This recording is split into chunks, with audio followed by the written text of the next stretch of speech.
Guys, welcome back to my channel creative story में आपका स्वागत है।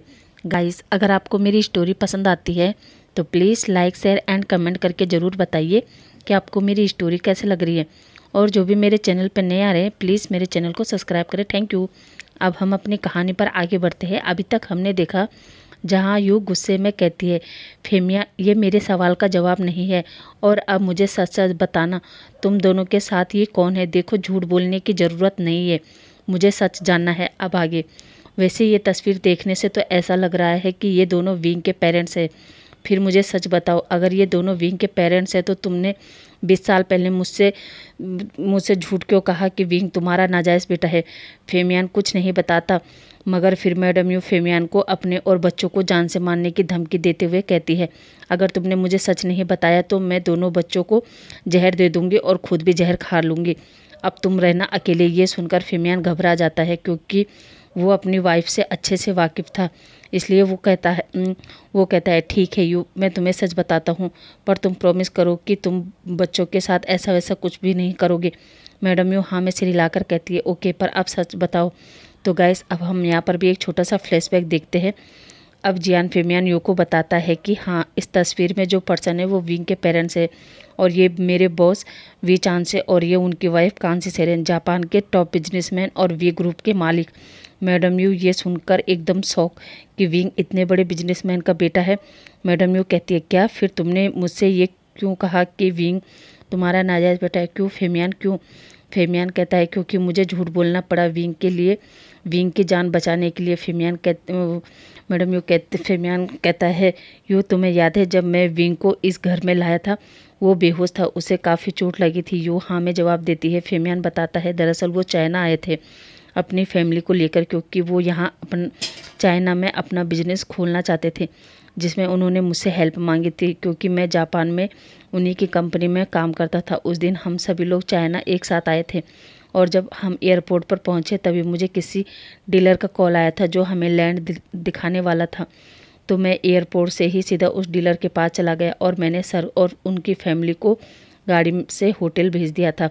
मगर मुझे कुछ देर बाद खबर मिली कि उनकी कार का एक्सीडेंट हो गया और जब तक मैं हॉस्पिटल पहुंचा विंग की मॉम की डेथ हो चुकी थी, मगर विंग के डैड जिंदा थे और उन्होंने मुझे बताया कि ये कोई एक्सीडेंट नहीं बल्कि मर्डर था। और उन्होंने मुझसे वादा लिया कि मैं उनके बच्चे को बचा लूँ और किसी को भी ना बताऊं कि विंग कांसे सेरेन और वी चांसे का बेटा है। और इतना कहते ही वो मुझे विंग और साथ ही कुछ अमाउंट देकर चल बसे। और फिर विंग को भी चोट लगी थी उसके सर पर। डॉक्टर ने मुझे बताया कि वो अपनी याददाश्त खो चुका है, उसे कुछ भी याद नहीं है। और फिर मैं उसे घर लाया और तुमसे इनफैक्ट सबसे झूठ कहा कि विंग मेरा बेटा है। और आज तक जिस पैसे पर तुम राज कर रही थी, दरअसल वो पैसे विंग के थे जिसके साथ तुमने बचपन से गलत व्यवहार किया। मैंने ये सोच के तुम्हें नहीं रोका कि समय के साथ तुम बदल जाओगी, मगर ऐसा कुछ नहीं हुआ और मैंने भी बिजनेस के चक्कर में कभी विंग पर ध्यान नहीं दिया। तो गाइस, यहाँ हमारा फ्लैशबैक ख़त्म होता है और अब हम कहानी पर आते हैं।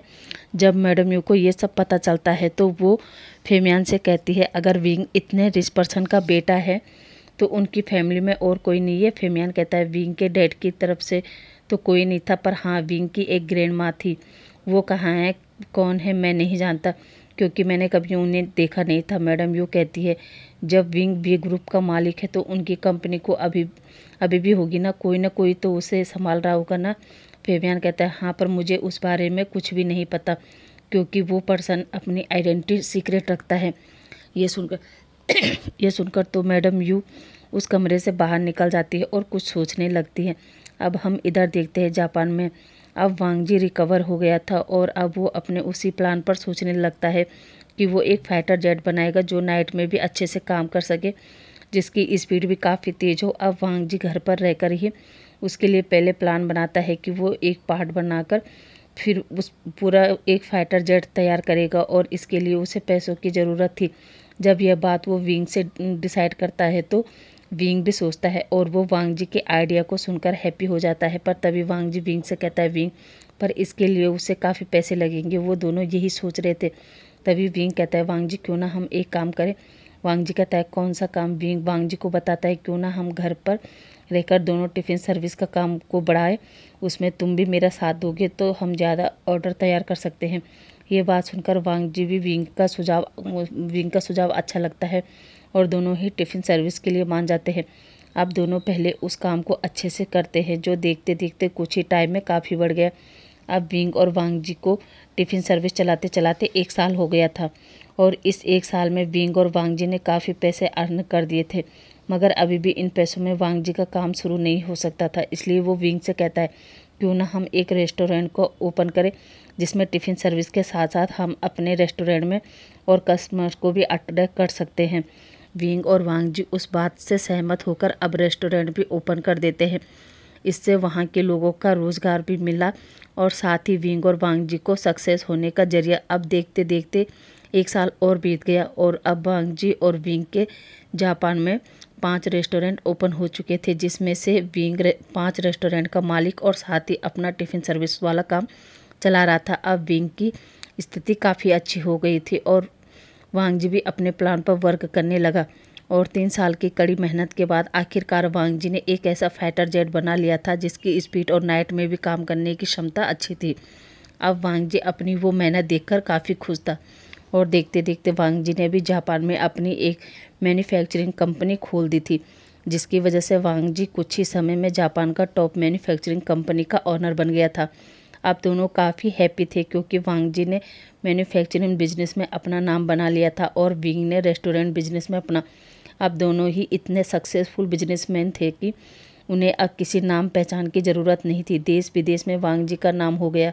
अब विंग साथ ही लैंड कंपनी को भी संभाल रहा था, यहाँ तक कि विंग ने यूविन को अपना पर्सनल सेक्रेटरी बना लिया था जो होटल के बिजनेस की पूरी जानकारी विंग को देता था। वहीं हैप्पी लैंड कंपनी की जानकारी वांग जी ने भी अपने लिए एक पर्सनल सेक्रेटरी रख लिया था जिसका नाम सोंगलिन था। इधर चाइना में सिचिन ने अपने डैड की कंपनी को और आगे ले आया था, मगर इधर मैडम यू जो पिछले 5 सालों से विंग की फैमिली के बारे में ही पता कर रही थी और फाइनली उसे विंग की ग्रैंडमा यानी उसकी नानी बोसे सेरेन के बारे में जानकारी मिल चुकी थी। अब हम मैडम यू को देखते हैं जो बोसे सेरेन के मैनेजर को कॉल करती है। जैसे ही मैनेजर कॉल उठाता है, मैडम यू मैनेजर से कहती है कि मुझे तुम्हारी ओल्ड लेडी से बात करनी है। मैनेजर यू को इग्नोर करके फ़ोन रखने वाला था, तभी मैडम यू कहती है मैनेजर से कहती है, केवल मेरी तरफ से अपनी ओल्ड लेडी को ये खबर दे देना कि मुझे उनके ग्रैंडसन के बारे में पता है।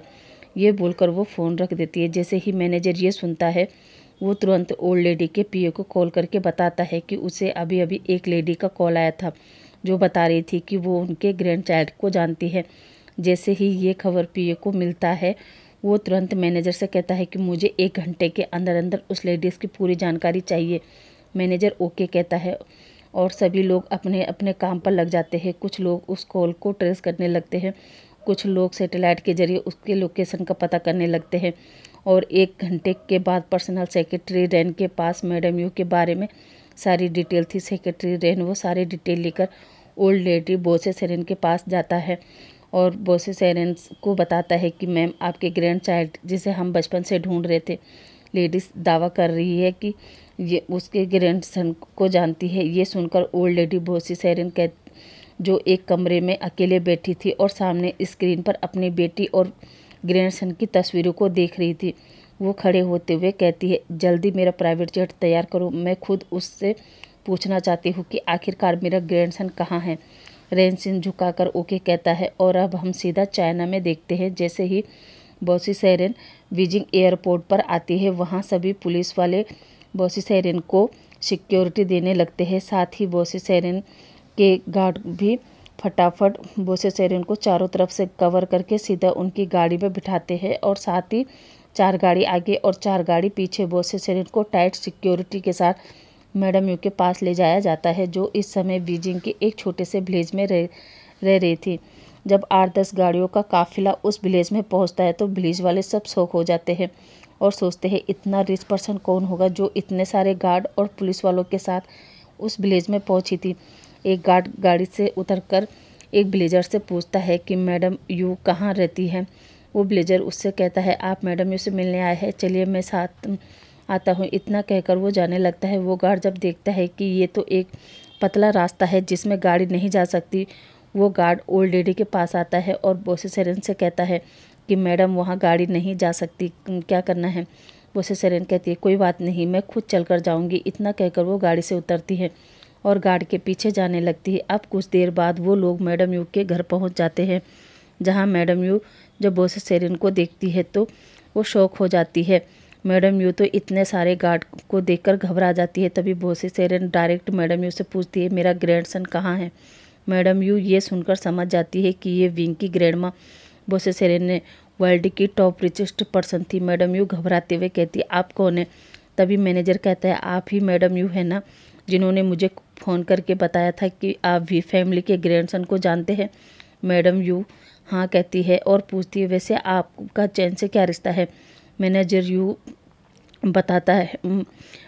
यू को बताता है कि ये उनकी नानी है। मैडम यू कहती है ओके और सीधा बोसे सेरेन से कहती है कि मैं आपको आपका ग्रैंड चाइल्ड दे दूंगी, पर उससे पहले। इतना कहते ही मैनेजर मैडम यू को एक ब्लैंक चेक पकड़ाता है और कहता है अमाउंट आप खुद भर लेना। अब आप बताइए लिटिल मास्टर कहाँ हैं। मैडम यू वो चेक को लेते हुए देखती है और मैनेजर और सबको इग्नोर करते हुए कहती है जी वो अभी बाहर गया है और मुझे पता नहीं कि वो कब तक आएगा। ऐसा करिए आप कहाँ रुके हैं वहाँ का एड्रेस मुझे दे दो, मैं कल सुबह होते ही आपके पास ले आऊँगी। और साथ ही कहती है प्लीज़ मुझ पर भरोसा रखिए। मैनेजर ओके कहता है और साथ ही कहता है जब भी लिटिल मास्टर आए आप मुझे इस नंबर पर कॉल कर दें, मैं खुद उन्हें रिसीव करने आऊँगा। इतना कहकर वो लोग चले जाते हैं। इधर उनके जाते ही मैडम यू चेक को देखते हुए कहती है मैंने 5 साल बहुत कुछ सहा है, अब उस विंग और वांग जी की वजह से अब मुझे मौका मिला है सबसे बदला लेने का, और उस विंग की जगह अब मेरा बेटा चैन भी फैमिली का हायर बनेगा।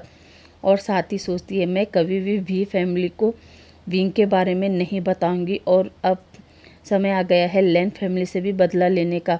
और अब वो अंदर जाकर चैन को कॉल करके घर बुलाती है, जो एक बार में वेटर की जॉब कर रहा था। कुछ ही देर बाद चैन घर आता है और वो अपनी मॉम से कहता है कि मॉम क्या हुआ, आपने मुझे क्यों बुलाया, क्या बात है। चैन जो अपने मॉम के ज़्यादा ही करीब था, इसलिए मैडम यू उसे अपनी बातों में फंसा लेती है और चैन का माइंड वॉश करने लगती है। और साथ ही चैन से कहती है कि मैं तुम्हें बहुत ही रिच फैमिली में भेज रही हूँ, वहाँ तुम्हें किसी की जगह लेनी है।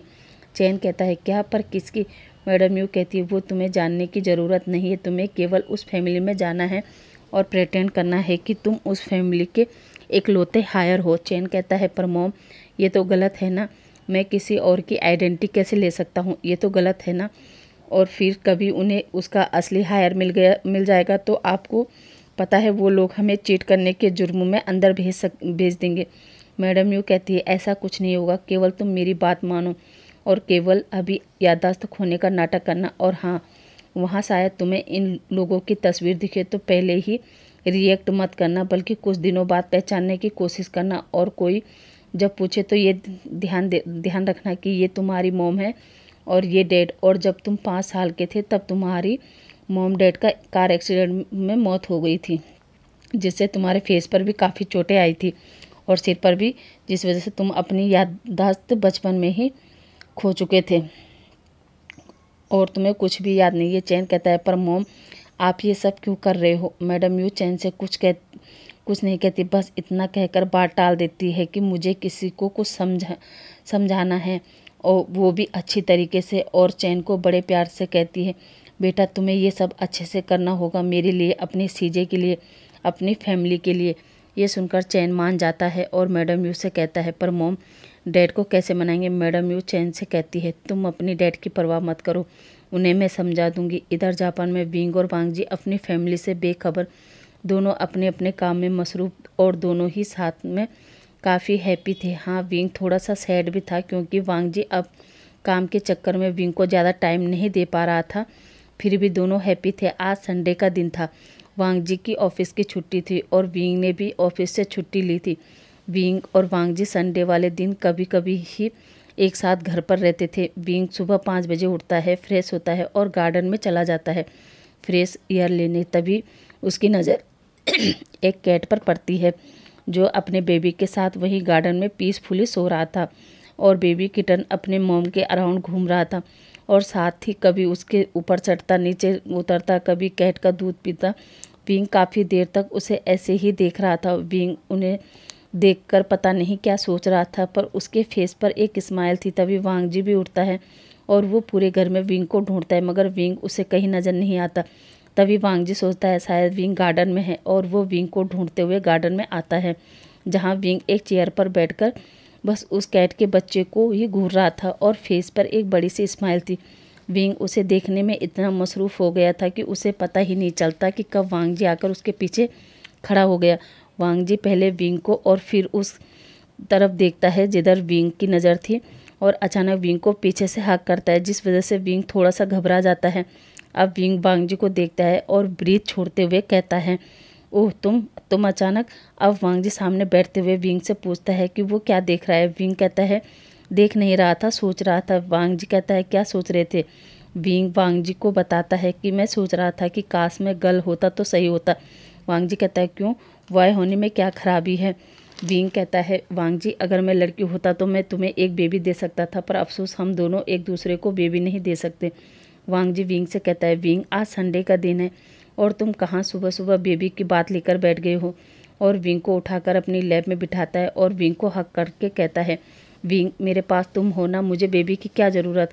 विंग कहता है, वांग जी बेबी की ज़रूरत तो सबको होती है, क्योंकि बेबी के आने से ही तो फैमिली कंप्लीट होती है। वांग जी कहता है, विंग अभी ये बेबी बूबी छोड़ो, प्लीज़ चलो अंदर, मुझे कॉफ़ी चाहिए। विंग कहता है, वांग जी किचन में सर्वेंट है ना, तुमने उनसे क्यों नहीं कहा। वांग जी कहता है, विंग तुम्हें पता है ना, मुझे केवल तुम्हारे हाथ की कॉफ़ी पसंद है, और वो भी संडे वाले दिन मिल जाए तो क्या बात है। विंग हंसते हुए कहता है, ओके बाबा ठीक है चलो। और वो वांग जी की लैब से उतरने वाला था, तभी वांग जी कहता है, रुको, और वो विंग को कैरी करके अंदर ले आता है और विंग से कहता है, लो तुम तब तक कॉफ़ी बनाओ, मैं फ्रेश होकर आता हूँ। विंग मुस्कुराकर हाँ में इशारा करता है और वांग जी बेडरूम में चला जाता है और विंग किचन में। अब वांग जी अच्छे से फ्रेश होता है, रेडी वेडी होकर बाहर आता है और विंग वांग जी को कॉफ़ी देता है। वांग जी विंग से कहता है, विंग काफ़ी टाइम हो गया है, हम दोनों कहीं बाहर घूमने नहीं गए, चलो क्यों ना आज हम दोनों बाहर चले और आज पूरा दिन एंजॉय करें। विंग कहता है, क्या सच में तुम्हारी कोई मीटिंग वगैरह तो नहीं आ जाएगी ना। वांग जी कहता है, नहीं। विंग कहता है, देखो एक बार सोच लो। वांग जी कहता है, विंग तुम्हें यकीन नहीं है ना, तो लाओ अपना फ़ोन दो।